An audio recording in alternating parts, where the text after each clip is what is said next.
Por favor, João.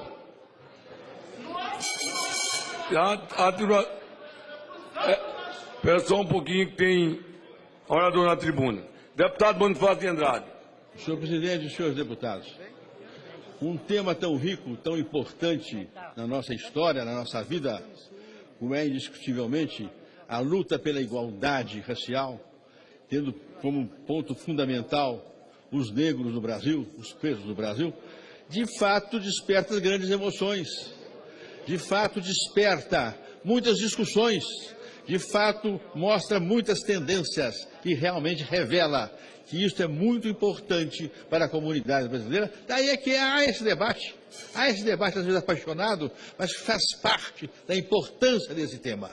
Se o tema não fosse tão importante, não teria provocado um debate e agitações tanto dessa ordem. De modo, senhor presidente, é perfeitamente compreensível o que houve e o que está havendo. Mas o que nós temos que ver nesse instante é a importância do tema, é a importância do negro no Brasil de hoje, no Brasil de ontem e no Brasil do futuro. Quero aqui, senhor presidente, dizer a Vossa Excelência que a história brasileira revela que em muitos momentos lideranças significativas da nossa história demonstraram um apoio muito grande à igualdade racial, muito grande ao avanço da negritude no Brasil. Quero aqui, senhor presidente, relembrar, por exemplo, a luta contra navios negreiros, que foi uma luta enorme, porque o negro sofria terrivelmente da África até as nossas terras. Isso em 1850 foi uma vitória graças ao deputado Eusébio Queiroz. Quero relembrar aqui a luta pela lei do ventre livre, que foi outra grande vitória em 1871. Quero relembrar aqui a luta pelos negros sexagenários, que em 1865 conseguiram a sua liberdade. E quero relembrar aqui, indiscutivelmente, a princesa Isabel, que diante do documento que assinou, teve as palavras do barão de Gotegipe, que era um negro, mas que era um barão e uma figura ilustre da vida monárquica, lhes dizendo de uma maneira clara: Vossa Majestade assinou esse documento que é a redenção de uma raça no Brasil, mas representa a queda da monarquia, a queda do trono. São temas que nós devemos aqui relembrar, e ao lado lhes dizer que muitos negros trouxeram uma contribuição imensa à história do Brasil. E quero aqui significar de uma maneira muito clara, porque desde a minha juventude muito me impressionou, os versos de Castro Alves, que são a beleza, os versos de Castro Alves, mostrando o drama dos negros do Brasil e a importância que eles revelaram na nossa evolução.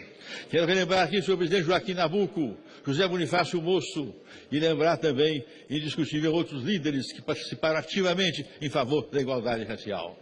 Mas nós falava, senhor presidente, nessa hora, em que eu também represento não só o meu partido, mas também uns jovens do Tucana Afro, que é um esforço interessante em favor da igualdade racial, e prestar minhas homenagens à desembargadora Luísa Linda, que em palavras aqui tão eloquentes, revelou as demonstrações inequívocas da luta pela igualdade social na área dos reis. Mas quero aqui, senhor presidente, no final das minhas palavras, relembrar a primeira figura de liderança brasileira que se colocou ao lado dos negros, José Bonifácio de Andrade e Silva, que foi perseguido, foi exilado, porque lutando a favor dos negros e a favor dos índios, em 1823, não pôde continuar na Assembleia Nacional e foi mandado para o exílio pelas suas ideias e, sobretudo, pela sua firmeza em favor da igualdade racial, da igualdade dos homens. Vou ler aqui, senhor presidente, as palavras finais da representação que José Bonifácio encaminhou à Assembleia em 1823. Ele, então, que combatia muito os traficantes negreiros, aqueles que traziam da velha África pessoas para serem aqui escravas do Brasil. As palavras de José Bonifácio são assim: E vós, traficantes da carne humana, vós, senhores injustos e cruéis, ouvi com rubor e arrependimento, se não tendes pátria. A voz imperiosa da consciência e os altos brados da impaciência da humanidade. Aliás, mais cedo talvez do que pensais, tereis que sofrer terrivelmente a vossa voluntária cegueira e ambição, pois o castigo da divindade é tardio às vezes, mas nunca falha. Igual de vós irá ser tão obstinado e ignorante que não sinta o cativeiro perpétuo, não somente contrário à religião e à ação política, mas também contrário aos futuros da nossa pátria. E termina assim José Bonifácio: generosos cidadãos do Brasil, que amais a vossa pátria, sabei que sem a abolição total do infame tráfico de escravos da África e sem emancipação sucessiva dos atuais cativos, nunca o Brasil firmará sua independência nacional e segurará e defenderá sua liberal Constituição. Nunca aperfeiçoará as raças existentes e nunca formará como imperioso dever um exército brioso e uma marinha florescente. Sem liberdade individual não pode haver civilização, nem sólida riqueza. Não pode haver moralidade e justiça. Sem essas filhas do céu, não pode haver brilho, força e poder entre as nações, pois que nos negros está uma das grandes forças que esse país há de buscar para alcançar o seu futuro.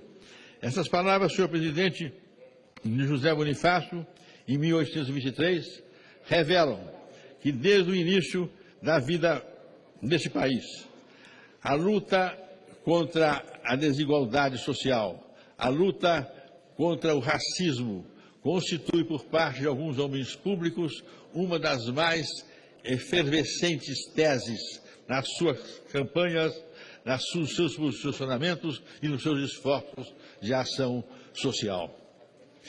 José Bonifácio, em 1823, começa assim, com um documento que mandou à Assembleia Constituinte, a primeira demonstração de um esforço em favor da vitória da igualdade social, que hoje nós ainda estamos longe de consegui-la, mas que poderemos realmente concretizá-la, sobretudo, se levarmos para a universidade, para as diversas escolas, para os diversos setores de ensinamento, a presença da raça negra dos negros, que iguais aos brancos, que iguais aos índios, ali podem buscar, de fato, os ensinamentos e os meios para cada vez mais prestar serviço no nosso Brasil. Termino as minhas palavras, senhor presidente, dizendo a Vossa Excelência que esta reunião era muito significativa e que há necessidade no nosso país de se estabelecer uma política de igualdade social. Mas uma política de igualdade social que contenha, de fato, alvos concretos, alvos objetivos e que possa, dia a dia, mostrar a importância do negro, não só individualmente, mas, sobretudo, na grande contribuição que vem dando à história do Brasil e a todos nós, porque todos nós somos irmãos. E viva os negros! E viva o Brasil dos negros! Obrigado, deputado Bonifácio. Nós estamos dando uma dinâmica agora, está sendo mais rápido. Daqui a pouco nós vamos fazer. Nós queremos dar a palavra ao deputado. Quer falar, deputado Cetinho? Presidente, só para informar que nós vamos entrar com uma ação judicial através da Procuradoria.